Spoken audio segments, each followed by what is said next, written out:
Boa tarde, pessoal. Aqui é o John Barroso falando de Pittsburgh, dos Estados Unidos.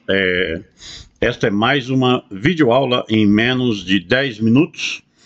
Hoje é dia 22 de julho de 2025. Eu vou mostrar aqui uma partida contra o computador com rate de 1468. É uma partida de abertura inglesa. Eu não recomendo iniciantes a estudarem aberturas, estudem finais, né? Isso é baseado em conversas que eu tive com mestres e grandes mestres durante os 10 anos, né, que eu fui diretor do clube de xadrez de Pittsburgh. Porém, esse vídeo é mais voltado para o jogador aí mais avançado, que já ultrapassou aí os 1.200 de rating, né? E vai começar a estudar a abertura. Então a inglesa, ela tem uma sequência específica e eu jogo a sequência por alguns lances e aí eu saio, né, da sequência. Nessa partida houve várias situações em que eu poderia trocar peças e sair com vantagem, né? Mas eu não fiz isso. Eu fui para o checkmate. Então vamos ver como é que ela se desenrolou. Típica inicial da inglesa, 1C4, ele respondeu 1C5, tirei cavalo para 1C3, e ele respondeu ali com uma das variantes, né, da inglesa, com B6, né?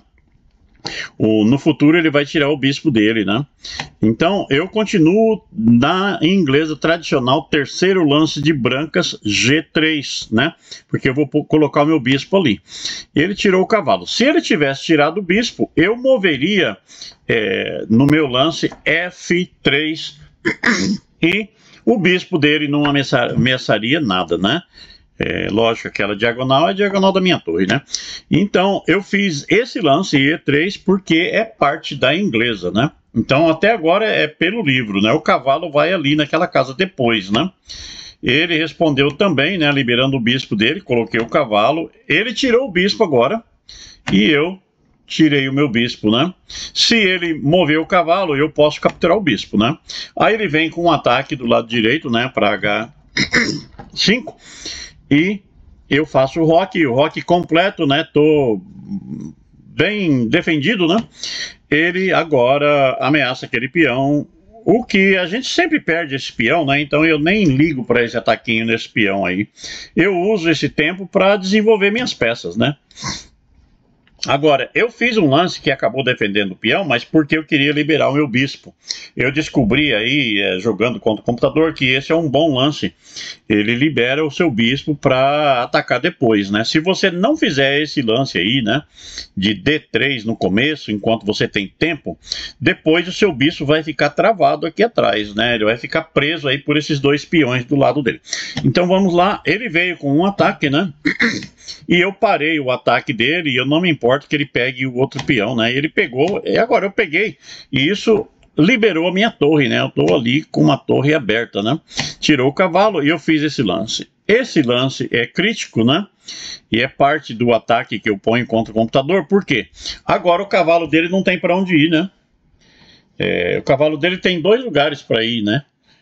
Ou ele volta, né? Ou ele vai para H7. H7 é horrível, né? E ele voltou.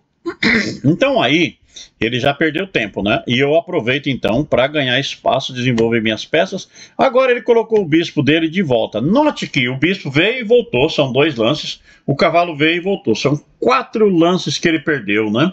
Isso me deu tempo de ganhar território, né? Ele capturou o peão, eu capturei de volta, né? Tirou o bispo dele, ele quer trocar o bispo pelo cavalo, sem problemas, a minha torre está defendendo de qualquer jeito, né? Eu avanço o peão ameaçando o cavalo, né? Ele pega o meu cavalo, eu pego o bispo dele e ele tira o cavalo, né? Nesse momento, eu ponho a minha dama ali, porque agora a dama impede esse peão de pegar o meu peão. Ele moveu a dama dele, né? Ele quer ir com a dama dele para C5, porque no futuro, ele já está vendo que ele vai ter que defender, né, F8. Então, eu capturei, ele capturou. Bom, eu consegui quebrar todos os peões dele. Ele tem 2 peões branco, 2 peões branco, 1 peão, né? Ele está mais ou menos mal estruturado, né? Eu tenho 3 peões juntos do lado esquerdo e 2 do outro lado, né? Os peões estão juntos. Isso aumenta a força dos peões. Agora eu troquei o bispo e ele voltou o cavalo. né? Por quê? Porque nesse momento ele não consegue pegar o meu peão de C4, porque cavalo pega peão, torre pega cavalo, dama preta pega torre e dama branca pega dama. Ele perde, né? Então ele não vai fazer isso, ele voltou o cavalo, né? E eu agora alinhei a dama e a torre, né? Ele nesse momento veio para C5. Note que isso é estratégico, ele está defendendo, né? E7 e F8. Porque ele está preocupado, né? Que eu posso, se a dama não tivesse aqui, eu poderia dar um cheque nele, né? Ele teria que descer, a minha dama subiria com outro cheque, ele desceria, né? Para D6, e aí o meu bispo subiria com outro cheque, e ele estaria correndo, né? Fugindo, ele ia levar checkmate. Bom, agora eu espanto a dama dele com o meu bispo, né? A dama agora foi para lá, porque é lá que ela quer defender, né? O objetivo dela é defender ali mesmo. E eu trouxe a minha outra torre, né? Então veja só, eu tô com duas torres e dama alinhadas em F8, né? Ele só tem ali uma dama para defender. Ele tirou o cavalo e o meu peãozinho que estava ali agora ameaçou o cavalo, né? Agora ele vai perder o cavalo. Ele viu que vai perder o cavalo, não tem chance, ele moveu o rei, porque no futuro o rei pode entrar ali em C7 e fugir, né? E eu peguei o cavalo, ele capturou de volta, eu capturei o peão. E note que eu ainda tenho duas torres e dama. Eu poderia, né, no próximo lance, ele foi com a dama ali, né? Eu poderia no próximo lance mover torre, aí torre captura torre, dama captura torre, e torre captura dama, cheque, o rei sai para C7 e eu ganho a outra torre. Eu poderia ter feito isso, né? E ele ficaria então com uma torre e um cavalo contra uma torre, um cavalo e um bispo, né? Sem contar que o peãozinho aqui em H3 ele está pronto para subir, né? Mas eu não fiz isso. Eu ameacei um cheque, né? E se eu pegar essa torre, subir para F8, ele leva cheque descoberto, ele move o rei e eu ganho a dama dele, né? E ele moveu. Ainda nesse momento, eu ainda posso mover minha torre para F8. Torre captura torre, dama captura torre, dama captura dama, né? E ele sai perdendo. Mas eu estava pensando no checkmate, né? Então aqui eu vi um possível checkmate e comecei a armar o checkmate. Ele moveu esse peão, né? Eu não posso capturar esse peão, porque a dama dele está lá mirando o peão, né? Eu agora movi a dama com o objetivo de na mira, né, daquele peão que ele tem ali em D7. Ele tirou o cavalo, né? E eu agora aproximei o meu cavalo, né? Veja que eu tô com duas torres, dama, cavalo e bispo, né? Tá tudo ali na área dele. Ele tá em apuros, moveu o rei. Eu defendi o peão que o cavalo queria pegar e ele desistiu. Agora fica a pergunta, né? Como seria um checkmate? Tem checkmate em 3. Essa é uma linha. Ou checkmate em 22 lances. Porque eu joguei a continuação contra o computador depois, né? Que eu tive que montar. E eu ganhei em 22 lances. Mas eu tenho checkmate em 3 se ele pegar com esse peão de D7. Então eu não consigo mover mais, porque essa é uma partida que já está gravada, né?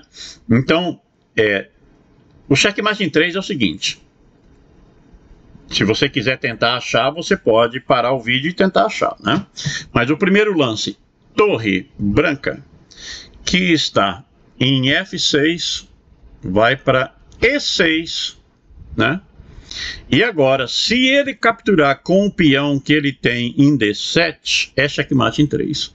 Então imagina, torre para E6, peão captura E6, e dama, nesse momento, captura E5. Cheque.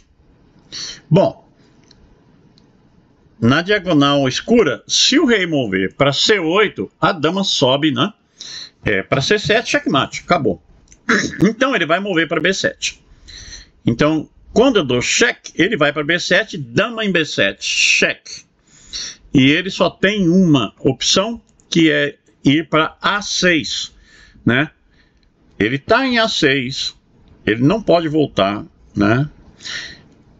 Não tem casa de escape, por quê? B5 está protegido pelo meu peão em C4. Então, nesse momento, o meu cavalo, que está em D5, dá um pulo para B4 checkmate.